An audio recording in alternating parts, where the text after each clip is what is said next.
It's a Monday morning, and I am sitting out in front of or behind where I work.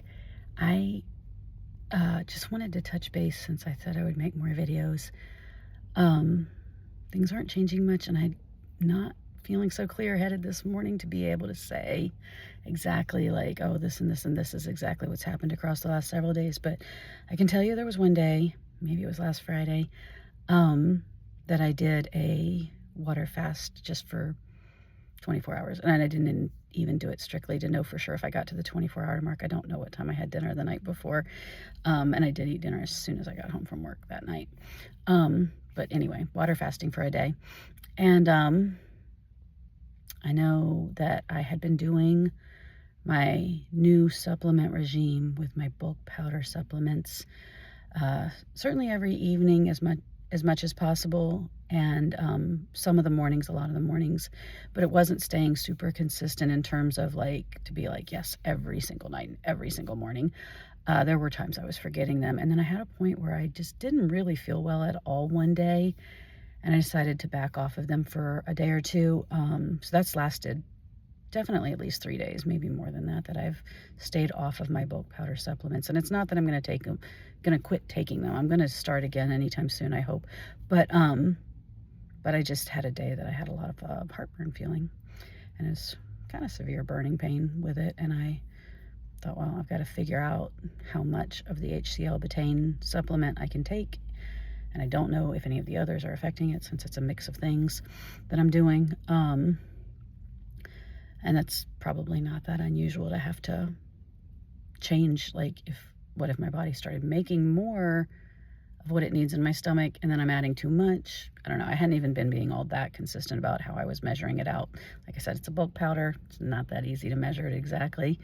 I do have a little scale I bought when I bought the supplements, and I've been using a little plastic dosing cup that probably came with something like NyQuil at one point in time, that I put it on the scale, and then I turn the scale on, and so it zeroes itself out with that on there, and then I put the powder in the thing.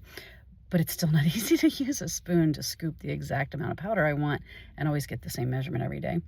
And the scale's not so perfect to be like, I can just take a few grains out or a half a scoop back out again or any of that and have it measure it. Somehow, once it gets going, after it gives you a reading, the more you mess with it, the less it seems to actually react to the fact that you're messing with it. So sometimes you can add a little and add a little, add a little in tiny amounts, and it doesn't ever add any weight. Or again, take out a little and take out a little. If it's really tiny amounts you're taking out, you just get to a point where you're like, I know now I've added up enough times doing that, that this is a lot less in there, and it's just not changing the number on the scale at all. So it's got its flaws. And I thought for a while I didn't really care, because I just knew I needed some extra, and I knew it was never too much.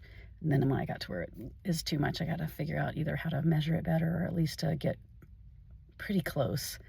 And Florida's very, very humid, so my bulk powder supplements, the other ones are fine, but that one gets sticky and has all kinds of little rocks in it instead of the way it's supposed to flow, which is another thing that makes that harder. If you can break it up and then just have a level spoonful, I could figure out exactly what size spoonful, or a little, say like a half a teaspoon, that's a little, what you call a scant teaspoon when you do a recipe.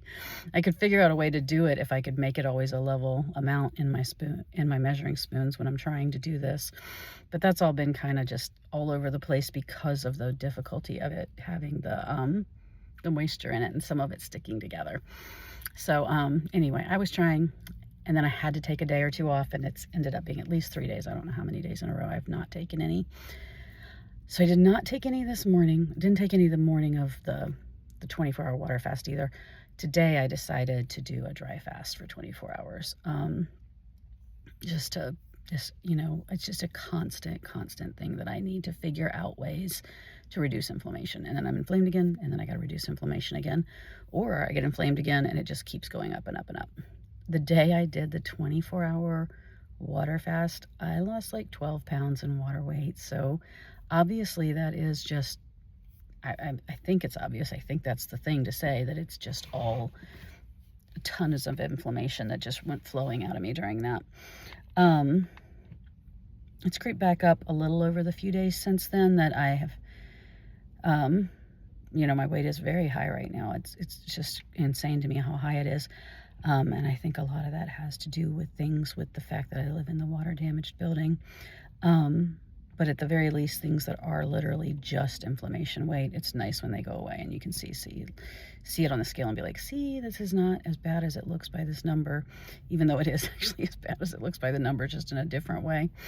But still, the vanity is there, and I'm not going to get to a point where I never weigh myself. I do not keep a scale in my home, and I do not go weigh myself every day. But I use the same scale at the same public place that has one, so that one scale, I kind of have a clue if there's fluctuations that I wanted to know about. I can, be like, okay, well, last week it said this, and now it says this, and kind of notice when it's having an upward trend or a downward trend, or some little thing like the losing the inflammation weight with a fast. So I, in some ways, have made a lot of progress across a lot of years with not allowing myself to be obsessed with a scale. And I'm glad I don't keep one at home. But anyway, that's just rambling through a few things because I haven't been clear-headed enough a lot of the time, and I don't even feel especially clear-headed this morning. But it's probably going to be good in a little while. Each time I've had any dry fasting days or any water fasting days, I have continued to get that benefit that I usually feel really clear while I'm doing it. And even on that water fasting day, I did get some, not as much as I get from dry fasting, but that's okay. Today it's going to be a dry fast because that's even easier. And right now I feel really hungry, but usually I don't get it much during a dry fast. So probably later in the day I'll be pretty great and even more clear than I got with the other one a few days ago.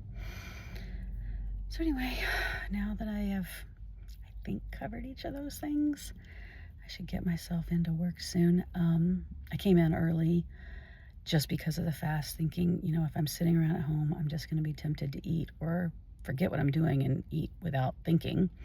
So I left to come up here early, and I can sort out paperwork and stuff for a little while before I go get my first student. Y'all have a good day. God bless you.